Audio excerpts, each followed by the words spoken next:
So this was an educational piece in that I don't think it was as successful as it could have been. I think that I was too ambitious from the start, and I think ultimately that hurt the final piece. I chose a very complicated landscape photo as the reference. I used a reference image of Yosemite. A lot of these references, by the way, were provided by my dad. I think that where they're coming from is old slides of film that are family photos taken by his mother and father from old family vacations and stuff. So that's actually kind of cool that a lot of these photos are, 40, 50, 60 years old. So if I were to show you the original images, they have sort of that aged look to them. It's really cool.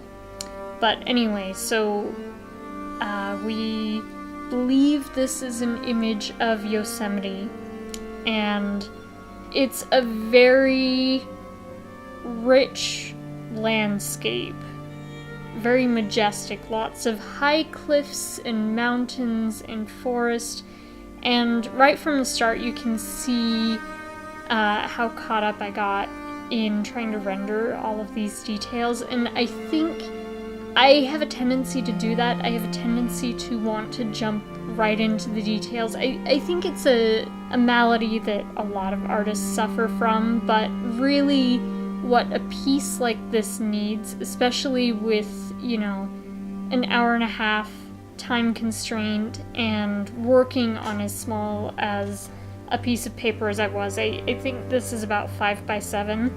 I think that it would have been much stronger if I had tried to simplify the image down to its basic planes, to light and shadow, and really just trying to convey that with layers of color rather than trying to build up the texture of the rock. Because I think even though it didn't look too bad in the beginning, and I kind of liked the direction it was going, by the time I finished rendering the entire piece, there was so much repetition of that same texture that it became a very busy composition, where it really shouldn't have been. And actually, I think that the most successful part of the piece and the real focal point is this mountain on the right that you can see me rendering now, because I kind of ran out of time to render those rocks, and so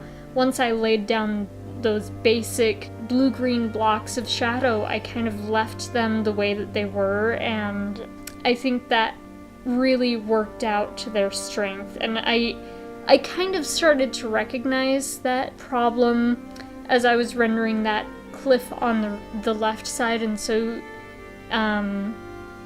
you may have just noticed me laying down a couple of washes on top of all that detail to try and push the contrast back and push back that really busy texture. But ultimately I should have just gone in from the beginning trying to simplify it. And the same thing with the forest. I think if I had just left the wet in wet wash with just the very natural texture of the pigment spreading through the water on the page, I think that would have provided a really nice contrast to the rendered rocks, and I think that overall the composition would have been more successful. But I wasn't satisfied with it, so I just kept pushing it and kept rendering and added a bunch of stippling and little textures very similar to the ones that were in the rocks. And my battery died, by the way. I apologize for that the painting got cut off. But yeah, I'm not unhappy with the way that the piece turned out, but I do think that it can be better, and I'm posting this with that feedback so that not only I can learn from my mistakes, but so in the hope that others, especially people who maybe haven't had as much practice as I have and can't recognize those mistakes as readily, can maybe learn from my mistakes with me.